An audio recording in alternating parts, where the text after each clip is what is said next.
안녕하세요. 김경진입니다. 챕터 3 환경위생관리에 대해서 공부하겠습니다. 환경위생관리 1번 작업 환경위생관리 및 소독제입니다. 작업 환경위생관리, 제빵기기의 위생관리, 작업장 위생관리 자 요런 거 위생관리가 워낙 중요하니까 요즘 이쪽에서 시험 문제가 많이 출제되고 있습니다. 자, 오븐 발효기 믹서는 전원을 확인하고 청소한다. 진열용 빵 플레이트는 3년에 한 번 정도 교체한다. 스테인리스 용기나 기구는 중성세제로 세척 후 열탕이나 약품 소독을 한다. 냉장 냉동고는 주 1회 세정한다. 칼, 도마, 행주는 중성세제나 약 알칼리제를 사용해서 세척 후 매일 1회 소독을 한다. 자, 다음 중 제빵기기 위생관리에 대한 설명 중 잘못 설명한 것을 고르시오. 이렇게 나왔을 때 여러분들은 어디에 집중하시냐 하면 뭐 매일 1회 해야 된다든가 주 1회라든가 3년, 중성세제, 열탕소독, 약품소독 이런 말들을 주의해서 보시고 외웠던 것대로 잘 골라내셨으면 좋겠습니다. 자, 그 다음에 작업장 위생관리가 나오고 있죠. 요즘 이런 쪽에 시험에 많이 나오고 있으니까 여러분 이거 무시하시면 안 돼요. 잘 나옵니다. 이쪽이. 모든 작업장은 세척, 소독이 용이한 재질을 사용합니다. 자, 배수로는 자, 폐수 처리 시설로 이동하는 공간이므로 작업장 외부 등의 교차 오염 방지를 위해 덮개 및 마감을 한다. 배수로는 덮개 및 마감을 해라. 왜? 교차 오염을 방지하기 위해서. 자, 화장실은 남녀를 분리하고 환기시설 하시고 부세식이고 벽면은 타일로 항상 청결하도록 한다. 자, 발바닥 소독기까지 여러분 관리하십시오. 매일 점검하는 사항입니다. 매일 0.75%의 P3 옥시니아 용액이나 차아 염소산 나트륨을 자 이거 락스죠. 락스를 희석해서 사용합니다. 5리터에 락스 50리터를 사용한다. 요거 한번 나온 적이 있습니다. 자, 몇 리터에 몇 리터를 사용하는 게 좋으냐 이런 것도 기억해 주십시오. 자, 교차 오염이란 단어는 앞에서도 한번 거론했지만 시험에 자주 나오는 편이니까 한번 읽어보시고 자, 거리가 먼 것입니다. 언제나 먼 거, 잘못된 거죠. 자, 1번 당연히 맞는 말이고 2번 생고기를 자른 가위로 냉면 면발을 자른다. 이러면 걸릴 수 있습니다. 자, 그 다음에 야채와 햄을 같은 손으로 만지면 안 된다는 거죠. 생선 다듬던 도마로 채소를 썰면 이거 냄새 나서 일단 냄새도 그렇지만 위생적으로도 이거 그렇습니다. 반죽에 생고구마 조각을 얹어서 빵에 굽는다. 이거는 뭐 저도 많이 하는 행동이니까 생고구마까지는 졸여서 올리긴 하겠지만 여러분들 말도 안 되는 게 4번에 있습니다. 소독과 살균으로 갑니다. 소독과 살균에서도 한 문제씩은 나옵니다. 자, 소독과 살균. 소독이 뭐고 살균이 뭐냐? 차이점을 우리가 항상 알아야 되겠죠. 소독이란 병원성 미생물을 파괴시켜서 감염 및 증식력을 없애는 것입니다. 다시 말해 한마디로 병원균만을 사멸시키는 거고 포자는 살아있을 수 있습니다. 살균이란 강한 살균력을 가졌죠. 모든 미생물의 영양은 물론 포자까지 다 파괴시키는 것입니다. 다시 말해서 무균, 멸균 상태를 만드는 것을 살균이라고 합니다. 훨씬 강력하죠. 강력합니다. 역시 핵심 문제 나보시죠. 이것도 129페이지 맨 위에 있는 거.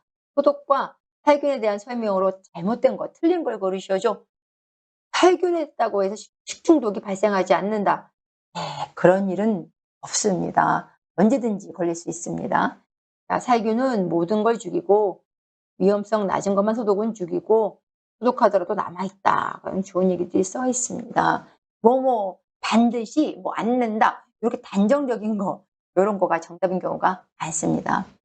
자, 소독 방법에는 물리적 소독 방법이 있고 자, 그다음에 화학적 소독 방법이 있습니다. 물리적, 화학적이 있다. 아, 그렇구나. 이렇게 보시면서 자, 물리적 방법에는 무가열법이 있고 가열법이 있다. 가열하느냐, 가열하지 않느냐. 자, 물리적의 무가열법 보시면 크게 자, 일광, 자외선, 방사선 이렇게 세 개가 있죠. 일광, 자외선, 방사선 세 개가 있습니다. 일광 소독은 한두 시간 정도 햇볕에 소독하는 거죠. 의류나 침구 같은 거 우리 가볍게 하죠. 옥상 가서 옛날에. 요즘은 옥상에 못 가죠. 자, 자외선 살균법. 자외선은 살균력이 강한 파장이 있습니다. 2400에서 2800 옴스트롱이라고 있는데 이 자외선을 강하게 쏴주면 소독이 된다. 이런 얘기입니다. 물이나 공기 소독에 적합한데 장점은 취급이 용이하고 쉽다. 단점은 균의 내성을 주지 않고 이제 겉면만 살균한다. 이런 단점이 있습니다. 자외선 살균 등의 물체와의 거리는 50cm로 가까울수록 잘 된다. 요리실에 물이나 공기, 용액의 살균, 도마, 요리기구 표면을 살균할 때 좋다. 작업 공간 살균에 효과적인 건 자외선 살균입니다. 자외선. 자, 그다음에 방사선 멸균법이라는 게 있죠. 방사선 멸균법. 저온 살균법인데 살균력이 강한 순서, 이건 외워줘야 되겠죠. 이런 거 외워야 돼요. 감마, 베타, 알파. 요거는 외워주시고 포장 또는 용기에 밀봉이 된 상태에서도 식품을 그대로 빛을 쬐서 우리가 멸균할 수 있다, 소독할 수 있다 이런 얘기입니다. 요거 차이점 외우셨죠? 그 다음에 가열법이 있습니다. 가열법은 끓이는 거죠. 가열해서 뭔가 소독을 한다는 얘기죠. 자비멸균 끓인다는 얘기요. 또는 열탕소독 같은 뜻입니다. 보통 우리가 이거 많이 하죠. 끓여서 가장 간단하게 쉽게 사용합니다. 그런데 아포를 형성하거나 간염 바이러스균은 죽이지 못한다. 보통 100도에서 30분 이상 끓여야 됩니다.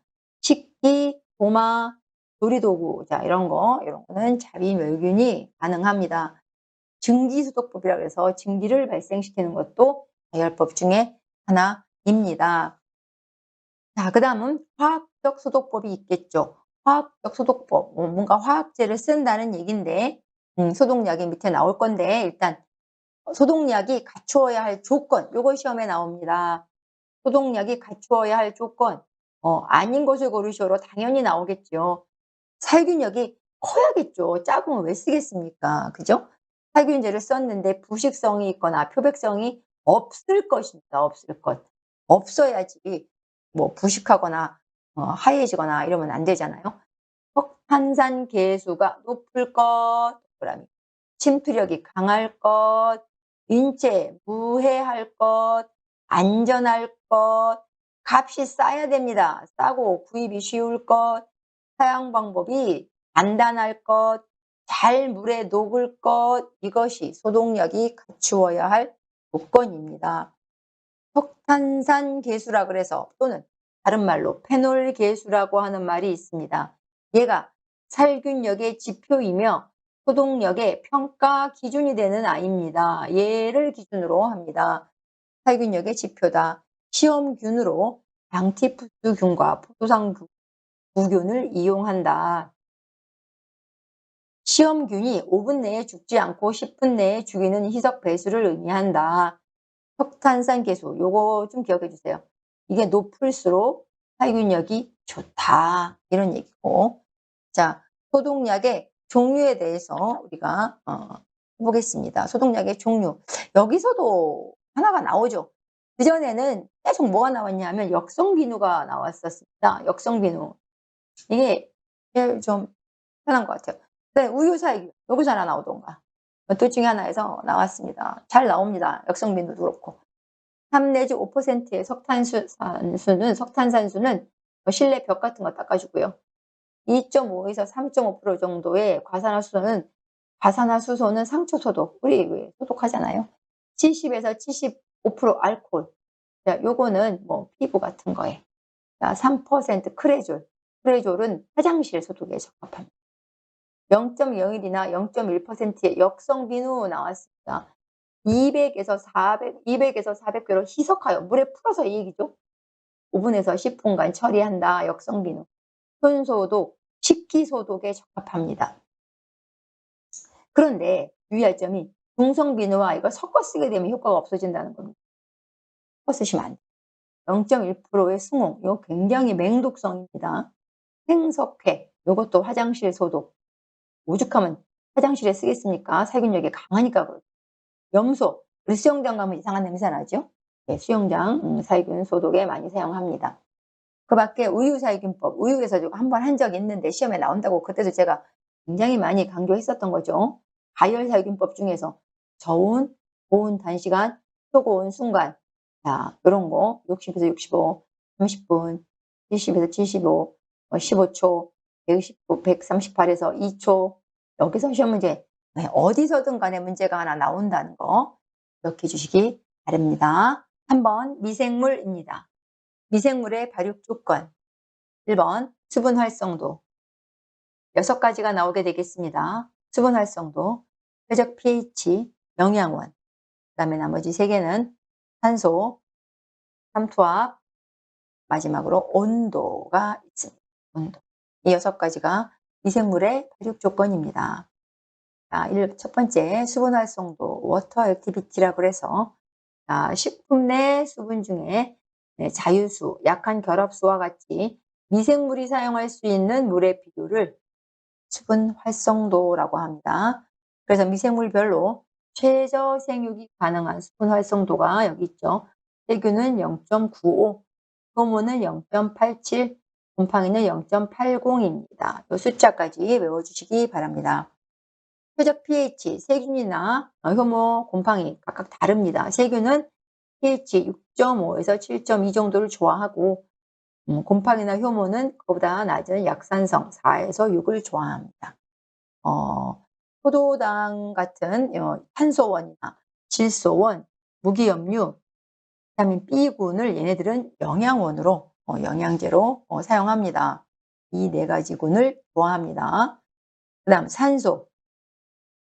어떤 아이는 산소가 있어야 좋고 어떤 애는 없어야 좋고 어떤 애는 있으면 더 좋고 있든 없든 상관이 없고 이런 아이들을 제가 편성호기, 편성혐기, 풍성호기, 풍성혐기 이렇게 써놨습니다. 이거 한번 읽어보시면 좋겠습니다. 그 다음에 삼투압.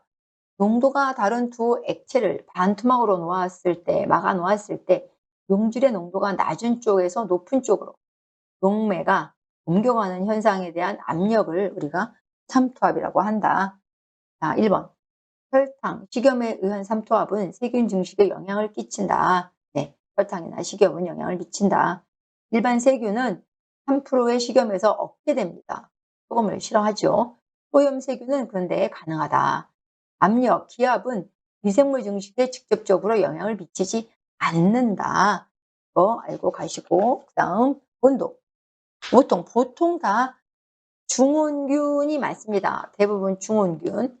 근데 특이하게 수중세균은 저온균, 낮은 온도를 좋아하고 또 고온균도 있습니다. 온천에 사는 세균들이 있을 수 있겠죠. 일반적으로는 대부분 다 중온균이다. 자, 미생물의 특징 보시죠. 미생물의 특징에는 미생물은 단세포나 균사로 이루어져 있고 식품 제조 가공에 유익하게 이용되기도 하고 또는 유해하게 식중독과 전염병의 원인이 되기도 합니다. 잘 쓰면 약이고 잘못 쓰면 독이다. 이런 얘기죠. 세균의 형태는 구균이냐, 간균이냐, 나선균이냐 이렇게 우리가 나누는데 동그라냐, 막대 모양이냐, 나선이냐, S자형을 가졌느냐. 자, 우리 했었죠. S자 모양 갖고 있다. 결핵균은 막대균이다. 뭐 이렇게 모양 형태별로 한번 제가 써봤고 그 다음에 진균, 곰팡이의 특징 한번 써봤습니다. 요거 요즘은 곰팡이가 또 시험에 잘 나오는 편입니다. 원인균은 공유에 많다고 제가 아까 말씀드렸죠. 공유에 많고 호기성, 산소를 좋아한다 그랬고 그다음에 체외로 독소를 분비시켜 질병을 유발하고 간장, 아즙, 과일 등의 부패를 유발하고 고농도의 당, 식염을 함유한 탄수화물 식품에 특히 탄수화물 식품에 잘 번식하고 수분 10% 건조식품에도 번식할 수 있습니다. 얘는 곰팡이는 그래요. 세균 발육이 잘 안 되는 곳에서도 곰팡이는 번식할 수 있다 그래요. 또 저온에서도 발육한다 그래요. 근데 이게 질병 치료에 또 이용되기도 하고 항생제에는 효과가 없다 했습니다. 자, 여기 또 하나 참고난 왼쪽에 상단에 보시죠. 132페이지. 미생물을 크기별로 제가 표시해 놨습니다. 곰팡이가 제일 크고, 효모, 세균, 리케차, 바이러스. 자, 이 순서도 외워주셨으면 좋겠습니다. 자, 세균류와 진균류의 종류에 대해서 여러분들에게 그냥 참고하시라고 제가 좀 자세하게 써드렸는데 너무 어려우실 것 같아서 아주 간단하게만 제가 설명드리겠습니다. 자, 세균류는 크게 바실루스 속이 있고 락토바실루스 속이 있고 클로스트리디움 보툴리누스 속이 있고 마이크로코쿠스 속이 있고 슈도모나스, 에세리키아, 세라티아, 비브리오 속이 있고 그 다음에 프로테우스 속이 있습니다. 제가 이렇게 굳이 이걸 여기에 시험에 나오지도 않을 걸 썼겠습니까? 이게 원어로 나온 적이 있으니까 이게 제가 한글로 써드렸는데 한글로 안 써 있고 이게 영어로 나온 적이 실제로 있고 요즘에 그게 또 유행입니다. 유행. 그대로 바실루스, 락토바실루스. 자, 그대로 읽어보시면 되고 일단 또 특징도 우리가 알아야겠지요. 읽을 줄 알면 뭐 하겠습니까? 가장 보편적인 균이 바실루스. 자연계에 가장 널리 분포했다. 식품 오염의 주역이다. 바실루스. 그냥 바실루스 찍으면 돼요. 바실루스.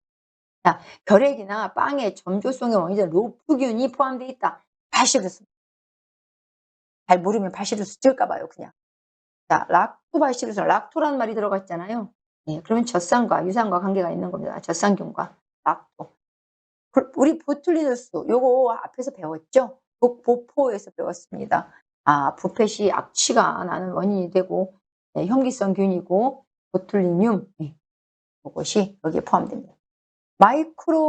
마이크로코쿠스, 아, 요것도, 뭐, 토양이나 물이나 생우유에 발병하고, 뭐, 뇌수막염이나 뭐, 이런 거 발병하고, 관절염, 뭐, 복막염, 이런 걸 일으킵니다. 자, 마이크로코쿠스 한번 읽어보셨고, 도대체 슈도모나스에 대해서도 요즘에 많이 문제가 나오는 것 같아요. 본 적이 있습니다, 제가. 그것도 황록색 색소다. 특이하게 황록색, 초록색을 띈다. 그 다음에 약간 저온에서도 잘 자라죠. 그 다음에 20에서 30 정도에서도 잘 자라죠. 일반 중원균이다. 중원균에서 잘 자라고. 그 다음에 우유, 얼음, 육류, 계란, 야채 등에서도 발병하고 저온에서도 아까 발생한다 그랬죠. 저온 중은 다 잘 자란다는 얘기입니다. 어류의 부패와도 관계가 있고 증식 속도도 빠르고 방부제에 대한 저항성도 있고 종류에는 플루오레젠스, 에루지노사 이런 것도 있는데 여기서 우리가 슈도모나스에서 알아야 될 건 황록색, 저온에서 잘 번식하고 육류, 어류, 방부제에 대한 저항성 슈도모나스였습니다. 슈도모나스인데 TSE로 시작한다 그죠? 영어가 슈도모나스. PSEU까지 해야 슈가 됩니다. PSEU까지 해야 슈도모나스. 에세리키아는 유당과 가스를 형성한다. 세라티아, 이건 적색입니다. 세라티아 적색. 비브리오, 우리 요거 여름에 많이 발생한다고 그랬죠? 비브리오 폐혈증. 자, 비브리오. 이렇게 요 정도 세균류에 대해서 한번 공부해 봤습니다. 그 다음에 프로테우스 또 하나 있네. 프로테우스는 단백질 분해력이 강한 호기성 균이고 히스타민을 축적하여 알러지성 식중독을 유발할 수 있다. 이건 프로테우스였습니다. 알러지성 식중독과 관계가 있습니다. 자, 그 다음에 진균류로 가겠습니다. 진균류. 그러니까 진균도 뭐였죠?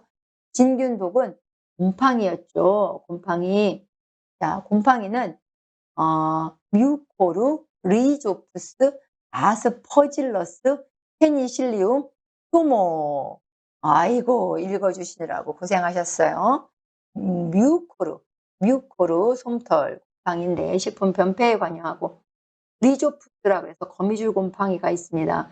얘는 빵이나 곡류나 과일에 많이 발생합니다. 그 다음에 아스퍼질러스. 요거는 앞에서도 한번 나왔었습니다. 가장 보편적인 거니까 우리가 알아야 됩니다. 아스퍼질러스, 누룩곰팡이, 술이나 간장, 된장 등에 발생합니다. 생육 조건은 25일 30. 중원균이고 습도 좀 높은 편이고 자 요런 게 있습니다. 페니실리움 푸른색 곰팡이 페니실리움 푸른색 곰팡이 우리 요거 들어본 적이 있을 것 같은데 요거는 항생 물질 제조에 사용할 수 있습니다. 유익하게도 사용하는 거죠. 유익한 균일 수 있습니다. 또 치즈를 숙성할 때도 우리가 사용할 수 있습니다. 미코톡신 또는 마이코톡신이라 그래 가지고 얘는 또 유해하게 곰팡이의 유독 물질로 만성적인 건강장애를 일으키기도 합니다. 이 페니실리움 푸른색 곰팡이는 유익하게도 사용될 수 있고 유해하게도 사용된다라는 걸 우리가 알 수 있겠죠. 자, 효모, 이스트지요. 요 이스트 우리 빵 만들 때 쓰는 거죠. 그죠? 이스트 출하법으로 번식하고 최적 온도는 뭐 25, 30이고 그다음에 유익균이 많죠. 유익균. 그다음에 간장, 된장, 빵에 많이 이용되고 또 나왔다. 사카로미세스 세레비티에 요거 제가 한번 읽어 드렸었죠. 맥주도 알코올열입니다. 맥주도. 맥주, 포도주, 주류 제조에 많이 이용됩니다. 자, 여기까지 배워봤습니다. 여기까지 배우시느라고 수고 많으셨어요. 4번 방충 방서 관리를 공부해 보도록 하겠습니다. 방충 방서 생산시설이나 위생시설 내에서 쥐나 해충 등의 침입을 막아서 생산 활동 중 발생할 수 있는 영향을 최소화하려는 것입니다. 특히 쥐가 문제입니다. 쥐로 인해 발생할 수 있는 질병인 유행성 출혈열, 렙토스피라, 쥐가무시, 패스트에 주의한다. 이거 여러분 외우셔야 돼요. 쥐 유래 패즈. 자, 유래 패즈.